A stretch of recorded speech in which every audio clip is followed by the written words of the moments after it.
Everyone, welcome back to the channel. स्वागत है आपका फिर से हम नेक्स्ट लेक्चर में, जिसमें स्केलेटन सिस्टम को आज क्विकली रिवाइज करने वाले हैं। Nervous system, circulatory system, respiratory system, excretory system सबको रिवाइज कर चुके हैं।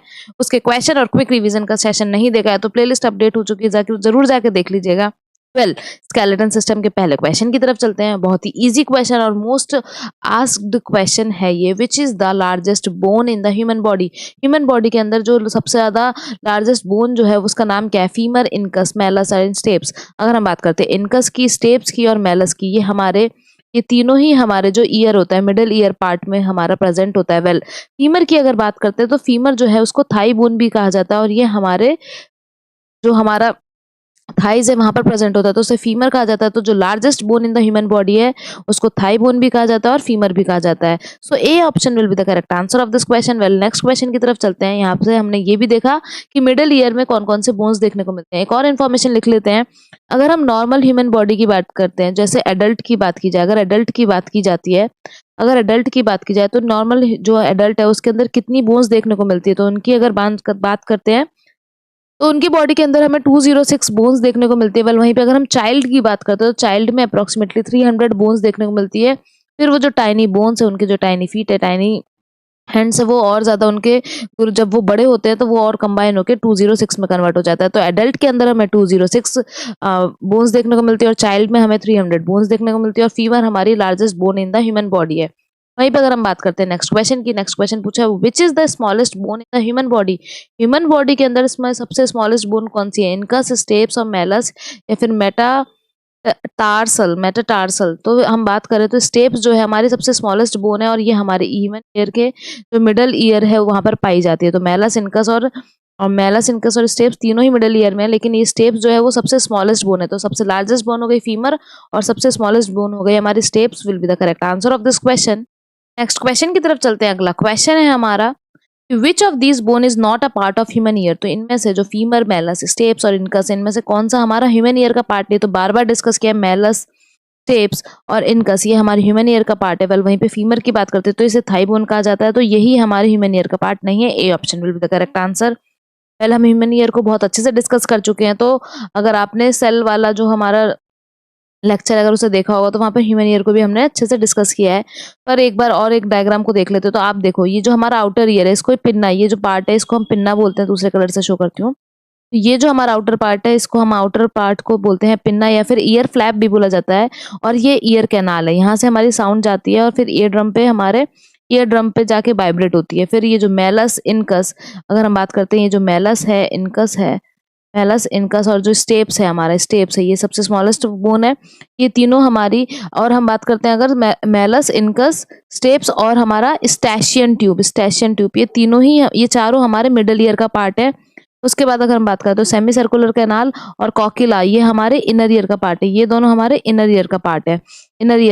वहीं पे अगर हम बात करते हैं जो सेमी सर्कुलर कैनाल होती है इसके अंदर जो फ्लूइड जो फिल होता है वो हमारी बॉडी को बैलेंस करने में हेल्पफुल होता है। ये जो हमारी बॉडी है उसके अंदर जो बैलेंस बना रहे, बॉडी का बैलेंस बना रहे, वो जो फ्लूइड है वो हमारे सेमी सर्कुलर कैनाल के अंदर रहता है। इस क्वेश्चन का आंसर हमारा हो गया femur will be the correct answer. ये हमारे ह्यूमन ईयर के अंदर नहीं प्रेजेंट होती है। नेक्स्ट क्वेश्चन की तरफ चलते हैं। नेक्स्ट क्वेश्चन है, the vertebrata are a part of which of the following body system is in humans? तो जो वर्टिब्रा होते हैं बेसिकली जिनके अंदर बोन्स होती है, जो स्केलेटन सिस्टम है वो देखने को मिलता है, उन्हें वर्टिब्रा बोलते हैं, और जिनके अंदर नहीं होती उन्हें नॉन वर्टिब्रेटा बोलते हैं। तो अगर हम बात करते हैं तो वो किडनी, लंग्स, हार्ट और स्पाइनल कॉर्ड में से कौन सा पार्ट है? तो हम अगर बात करें तो ये जो है हमारी जो स्पाइनल कॉर्ड है, हमारा स्पाइनल कॉर्ड जो कि 33 वर्टिब्रा से बनी हुई है। जो वर्टिब्रा है हमारी वर्टिब्रा, उसको अगर हम बोले तो 33 वर्टिब्रा से जो बनी है वो स्पाइनल कॉर्ड है। और हमने अभी जस्ट नर्वस सिस्टम में पढ़ा था कि स्पाइनल कॉर्ड क्या है, जो हमारा ब्रेन स्टेम वाला पार्ट है, ब्रेन स्टेम जिसमें मेड्यूला प्रेजेंट होता है उसको, और जो हमारा पूरे नर्व्स हैं उनको जो ज्वाइन करने का काम करता है, उनके बीच में जो ज्वाइन कर रही है वो है हमारा स्पाइनल कॉर्ड। स्पाइनल कॉर्ड का काम क्या है कि वो ब्रेन से इंफॉर्मेशन लेती है और नर्व से पहुंचाती है। कुछ होता है जहाँ पे ब्रेन का बिल्कुल यूज नहीं होता, जो कुछ हमारी बॉडी हमारी डायरेक्ट स्पाइनल कॉर्ड के थ्रू वर्क करती है, उन एक्शन को हम रिफ्लेक्स एक्शन बोलते हैं। और उनकी बात करें, उन एक्शंस को बोला जाता है रिफ्लेक्स एक्शन। अभी यहाँ पर जो स्पाइनल कॉर्ड है उसमें 33 वर्टिब्रा देखने को मिलता है। और अगर हम बात करते हैं बेसिकली, तो यहाँ पर जो सबसे ऊपर वाली वर्टिब्रा होती है, जो हमारी फर्स्ट वर्टिब्रा है, जो फर्स्ट वर्टिब्रा है, पूछा जाता है उसका क्या नाम है, तो उसको बोला जाता है एटलस। जो फर्स्ट वर्टिब्रा है उसको बोला जाता है एटलस। एटलस। इस क्वेश्चन का आंसर हमारा स्पाइनल कॉर्ड हो जाएगा। नेक्स्ट क्वेश्चन की तरफ चलते हैं। अगला क्वेश्चन है, how many bones are there in a human hand. Human hand की अगर हम बात करते हैं तो उनके अंदर कितनी बोन्स देखने को मिलती है, तो उनके अंदर हमें देखने को मिलती है 27 बोन्स। जिसमें से अगर हम रिस्ट की एरिया की बात करें, अगर रिस्ट एरिया की बात करते हैं तो वहां पर हमें 8 बोन्स देखने को मिलती है। वहीं पे हम पाम की बात करते हैं, जो पाम वाला एरिया है जिसको हम मेटाकार्पल भी बोलते हैं, तो इंपॉर्टेंट है, पाम वाला एरिया जिसको मेटाकार्पल भी बोलते हैं, वहां पर हमें 5 बोन्स देखने को मिलती है। और जो रिमेनिंग 14 बोन्स है उनको हम डिजिटल बोन्स भी बोलते हैं, जो कि फिंगर थम्स इनके अंदर हमें देखने को मिलती है। तो जो 14 बोन्स जो रिमेनिंग है उनको बोलते हैं हम डिजिटल बोन्स। और ये हमें किन के अंदर देखने को मिलती है, ये हमें फिंगर्स हो गया, हमारे थम्स हो गए, इनके अंदर देखने को मिलती है। तो अगर हम अभी बात करते हैं तो हमें कितनी बोन्स देखने को मिलती है हमारे ह्यूमन हैंड के अंदर, तो 27 will be the correct answer of this question. 8 हमारे रिस्ट पे, फिर 5 हमारे पाम पे, और 14 जो बचे वो हमारे डिजिटल बोन्स है, जो कि फिंगर थम्स इनके अंदर हमें देखने को मिलती है। नेक्स्ट क्वेश्चन की तरफ चलते हैं। अगला क्वेश्चन है, विच of the following is the largest dental tissue. तो अगर आपको याद हो तो हमने बहुत अच्छे से डायग्राम को भी समझा था, जो हमारा टीथ का डायग्राम है। तो अगर हम इसकी बात करते हैं तो हमने 4 चीज देखी थी। जो हमारा टीथ था सपोज ये, तो उसके सबसे ऊपर जो आउटर मोस्ट जो हमें दिखता है, आउटर मोस्ट लेयर जो है जो विजिबल है, जो आउटर मोस्ट विजिबल लेयर कहना चाहिए, उसको हम बोलते हैं एनामेल। और ये बहुत हार्ड है, ये बहुत ही ज्यादा हार्ड होती है, क्योंकि ये कैल्शियम और फॉस्फेट से बनती है। तो फॉस्फेट और कैल्शियम से बनती है एनामेल। वहीं पे अगर हम बात करें रूट्स जो है वो हमारे नीचे प्रेजेंट होते हैं, रूट्स। फिर यहाँ पर जो है हमारा पल्प प्रेजेंट होता है, जहां तक हमारे ब्लड वेसल्स और नर्व्स आ रहे होते हैं। जहां पर हमारे ब्लड वेसल्स और नर्व्स आ रहे होते हैं वो हमारा पल्प है। और पल्प और इनेमल के बीच में जो एक डेंटल टिश्यू है, पल्प और इनेमल के बीच में जो डेंटल टिश्यू है उसी को बोला जाता है डेंटिन।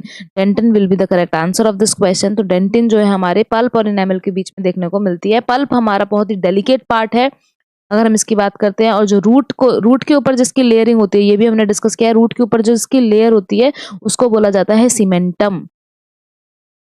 इस क्वेश्चन का आंसर हमारा डेंटिन हो जाएगा। A part will be the correct answer of this question.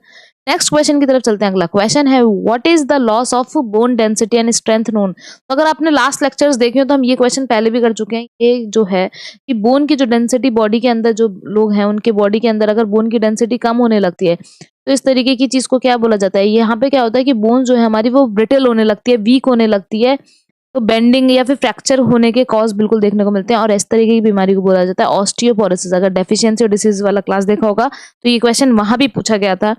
तो ए option will be the correct answer. जो हमारे बोन डेंसिटी का लॉस होता है या स्ट्रेंथ की लॉस होती है जब वीक होने लगती है, बोन्स ब्रिटल होने लगती हैं, फ्रैक्चर भी हो सकता है, तो ऐसी जो बीमारी है उसको बोला जाता है ऑस्टियोपोरोसिस। नेक्स्ट क्वेश्चन की तरफ चलते हैं। अगला क्वेश्चन है, the fluid present between joints that makes the movement easy is called. तो बेसिकली अगर जो हमारे जॉइंट्स होते हैं उनके बीच में एक हमारा लिक्विड या एक फ्लूइड प्रेजेंट होता है जो कि उसको मूवमेंट को इजी बनाता है, क्या उसे वर्से कहते हैं या साइनोवियल कहते हैं या कार्टिलेज बोलते हैं या टेंडन बोलते हैं, तो उसको बोला जाता है, हमारा जो फ्लूइड प्रेजेंट होता है उसको बोलते हैं साइनोवियल। और जो बोन्स हमारी मूव कर सकते हैं, जो जॉइंट्स हमारे मूव कर सकते हैं उनको बोला जाता है साइनोवियल जॉइंट्स। जैसे कि पिवट जॉइंट हमारा, जैसे कि हिंज जॉइंट हमारा हो गया, या फिर बॉल सॉकेट जॉइंट हो गया, ये सब क्या है हमारे साइनोवियल जॉइंट में आता है। वहीं पे टेंडन की बात की जाए तो टेंडन क्या है, जब हमारा मसल टू जब मसल टू बोन ज्वाइन हो रहे होते हैं तो क्या बोलते हैं उसे, टेंडन बोलते हैं। और जब बोन टू बोन ज्वाइन होते हैं, जब बोन टू बोन ज्वाइन होते हैं, जहाँ पे बोन टू बोन मिलता है, उस फाइबर को हम बोलते हैं लिगामेंट्स। वहीं पे अगर हम बात करते हैं कार्टिलेज बोल रहे हैं, तो कार्टिलेज क्या होता है, कार्टिलेज बेसिकली हमारी बहुत ही सॉफ्ट मसल्स होती हैं। जैसे कि नोज के टिप पे आपको देखने को मिलेंगे, ईयर्स के ऊपर देखने को मिलेंगे, ये कार्टिलेज है जिनका मूवमेंट बहुत ज्यादा सॉफ्ट होता है। इस क्वेश्चन का आंसर तो हमारा साइनोवियल हो जाएगा। साइनोवियल जो फ्लूइड है वो हमारे जो दो जॉइंट्स हैं उनके बीच में प्रेजेंट होता है, जो कि उनके मूवमेंट को इजी बनाता है। सेम आपको देखने को मिलेगा ब्रेन है, जब हमने नर्वस सिस्टम पढ़ा था तो ब्रेन है, जब स्कल देखोगे तो ब्रेन के ऊपर जब स्कल की जो प्रोटेक्टिव लेयर है उनके बीच में एक फ्लूइड देखने को मिलता है।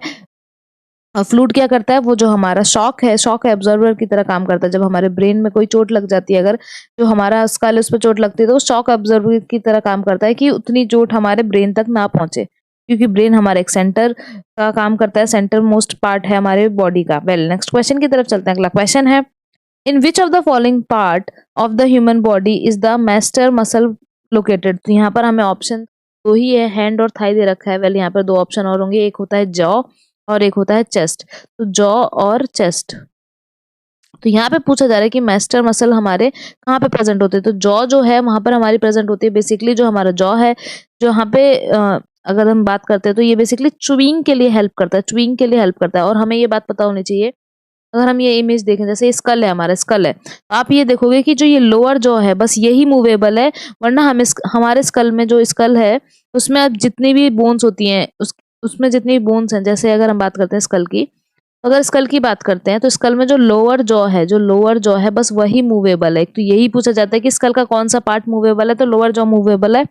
और वहीं पे आपको ये मास्टर मसल भी देखने को मिलते हैं जो कि च्यूइंग के लिए बहुत ज्यादा हेल्प करता है। तो इस क्वेश्चन का आंसर हमारा च्यूइंग हो गया, वो सॉरी जॉ हो गया। जॉ जो कि किस में हेल्प करता है, च्यूइंग में। जब हम खाना खाते हैं तो च्यूइंग में हेल्प करता है, तो ये हमारे लोअर जॉ के अंदर प्रेजेंट होती है। वेल नेक्स्ट क्वेश्चन की तरफ चलते हैं। नेक्स्ट क्वेश्चन है, विच of the following is a pivotal joint in the human body. अगर हम बात करते हैं, कुछ जॉइंट्स को समझते हैं, फिर हम आगे इस क्वेश्चन को सॉल्व करेंगे।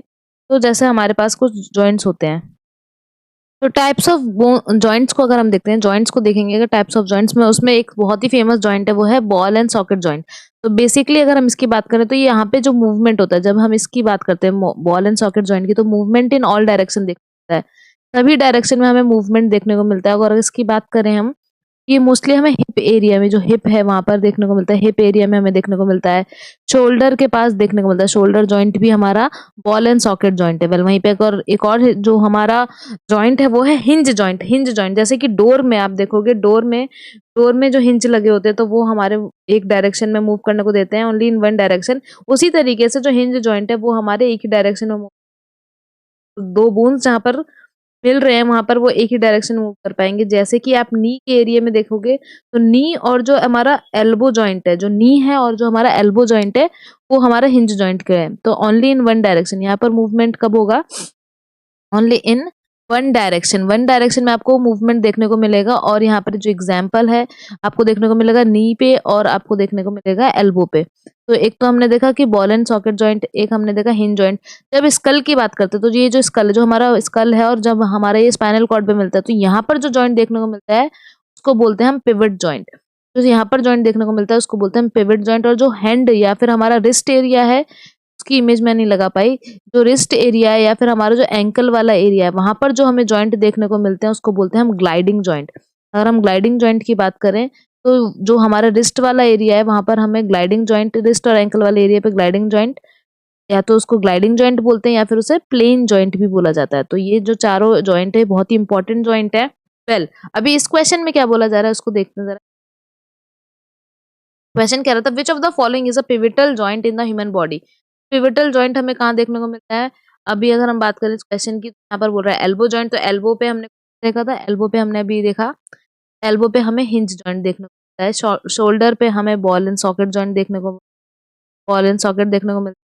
फिर वहीं पे वो बोल रहा है upper jaw and the rest of the head पे कौन सा जॉइंट देखने को मिलता है, और joint where neck joint at the head, जहाँ पर पूरी हमारी गर्दन है वो मिल रही है, वहां पर हमें पिवट जॉइंट देखने को मिलता है। ये भी मैंने बताया था, जहाँ पे पूरा स्किल हमारे स्पाइनल कॉर्ड से मिल रहा है वहां पर हमें कौन सा देखने को मिलेगा, पिवट जॉइंट देखने को मिलेगा। और यही हमसे पूछ रहा है कि पिवट जॉइंट आपको कहाँ देखने को मिलता है। तो पिवट जॉइंट के लिए C option will be the correct answer of this question. Well अगर अब ये बात ही कर रहे हैं अपर जॉ की, तो हम यहाँ पर ये देख लेते हैं जॉ है हमारा, यहाँ पर अगर हम इसकी बात करते हैं, बेसिकली अगर इसकी बात की जाए तो हमारे जो स्कल होता है, स्कल के अंदर हमें दो तरीके का, एक तो स्कल जो है हमारा वो ब्रेन को प्रोवाइड करता है, प्रोटेक्शन प्रोवाइड करता है। फिर यहाँ पर आपको देखने को मिलेगी 22 मिलेगी, जिसमें से 8 जो है हमारा क्रैनियल बोन्स होता है, जो कि बेसिकली हमें लोअर जॉ में देखने को मिलेगा। वहीं पे अगर हम बात करते हैं 14 जो है हमारे फेशियल है, जो बिल्कुल भी मूव नहीं करती हैं। तो अगर हम बात करते हैं यहाँ पर, हमको 22 बोन्स देखने को मिलते हैं स्कल के अंदर।